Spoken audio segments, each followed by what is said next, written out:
Have you ever met someone who was, by every measurable standard, incredibly intelligent, and yet somehow seemed to struggle more than anyone else in the room? Maybe they couldn't hold a conversation without making everyone feel slightly inferior. Maybe they were lonely in a way that was hard to explain. Or maybe that person was you, always thinking 3 steps ahead, always feeling like your brain just wouldn't shut up, always wondering why being smart doesn't feel like the advantage everyone promised it would be.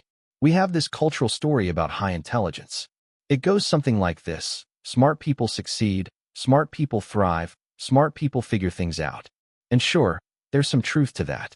But here's what nobody really talks about: what it actually feels like to live inside a mind that operates at an extremely high level. Because the psychology of very high IQ individuals is not the glossy, triumphant narrative we've been sold. It's messier, stranger, and honestly, far more fascinating than that. Let's start with something called the burden of awareness. Your brain, at its core, is a prediction machine. It's constantly scanning, pattern matching, and making sense of the world around you. Now imagine turning the sensitivity dial on that machine way up. For people with exceptionally high IQs, we're talking about the top 1 or 2%. This isn't a metaphor. Their brains are genuinely processing more information, making more connections, and generating more possibilities than the average person does in the same moment. Sounds incredible, right? And it can be. But here's the part that catches people off guard. When your brain is wired to see more, you also see more of what can go wrong. You see the flaw in the plan before anyone else does. You see the contradiction in the argument before the speaker has finished making it. You see the 17 possible outcomes of a decision while everyone else is still deciding whether to make it at all. That's not a superpower. That's exhausting. And for a lot of high IQ individuals, it becomes a kind of cognitive restlessness, a mind that simply cannot settle because it's always found something new to turn over and examine. There's a concept in psychology called overexcitability, introduced by Polish psychologist Kazimierz Dabrowski, and it describes something really profound.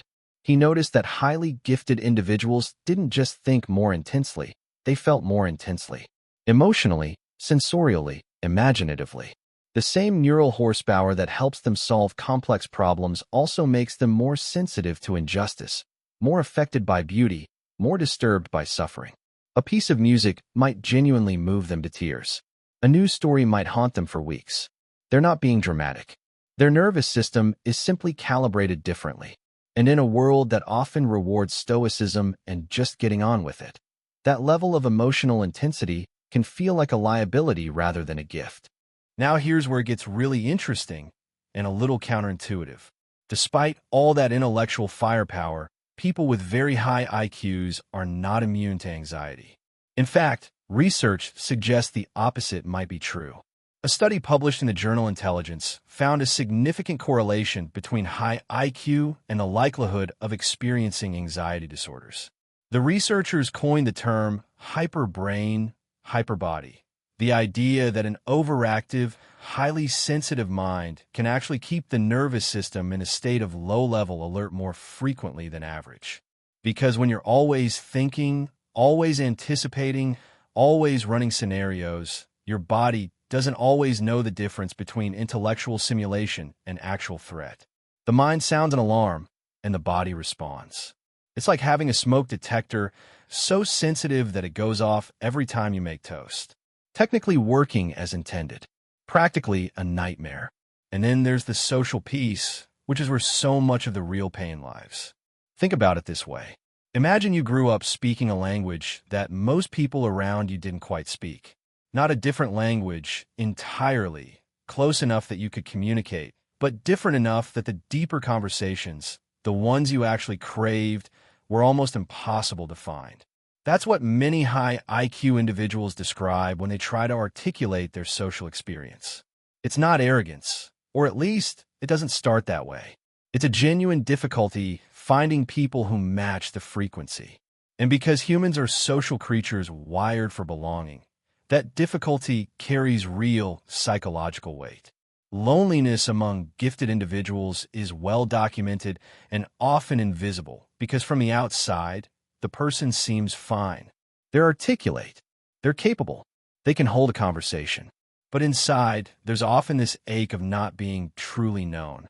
There's also a phenomenon worth talking about called gifted adult syndrome, which isn't a clinical diagnosis, but is a pattern therapists and psychologists recognize all the time. It looks like this: a person who was identified as exceptionally smart early in life, praised constantly for their intellect, and who began to tie their entire sense of identity to being this smart one. And then life happens, because life does not grade on a curve for intelligence. Relationships don't. Emotional regulation doesn't. Grief doesn't. And suddenly the very thing that defined you, your mind, can't solve the problem in front of you. That moment of collision between high IQ and the limits of intelligence is where a lot of gifted adults find themselves stuck, often for years. They don't know who they are if they aren't the smartest person in the room. And sometimes they go to extraordinary lengths to avoid ever being in a room where they might not be.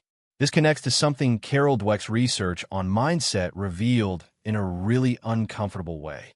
When people are praised for being smart rather than for effort or process, they become risk-averse.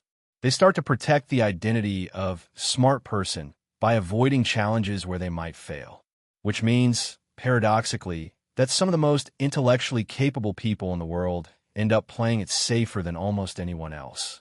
Because the fear of being exposed as ordinary, or worse, as wrong, is unbearable when your entire self-concept is built on being exceptional. And yet, and this is the part one want you to sit with, all of this struggle points to something genuinely beautiful about the way these minds work. The same sensitivity that creates anxiety also creates empathy. The same pattern recognition that generates restlessness also generates creativity. The same inability to accept easy answers that makes social life complicated also drives some of the most important discoveries in human history. The psychology of high IQ isn't a story of advantage or disadvantage. It's a story of intensity, of a mind that turned the volume up on everything: the beauty and the chaos, the insight and the doubt, the connection and the isolation, and how to figure out how to live in that amplified world. If any of this resonates with you, whether because you recognize yourself or someone you love, or simply because the human brain endlessly fascinates you, I want to offer you this reframe. Intelligence, in its highest forms, is not primarily a tool for impressing people or winning arguments. It's a way of experiencing the world. And like any intense experience, it comes with a learning curve. The most psychologically healthy, genuinely flourishing high IQ individuals tend to be the ones who stopped treating their mind as a trophy and started treating it as a companion, something to understand, to work with, and occasionally to argue back against. The goal was never to be the smartest person in the room. The goal was always to be fully, honestly, curiously alive. And it turns out that's something every one of us, regardless of where we fall on any scale, is working on. If this gave you something to think about, drop it in the comments. What part surprised you most? I'd genuinely love to know. And if you're the kind of person who finds themselves down rabbit holes like this one, the psychology of how we think, why we feel, and what makes us human, then stick around. There's a lot more where this came from.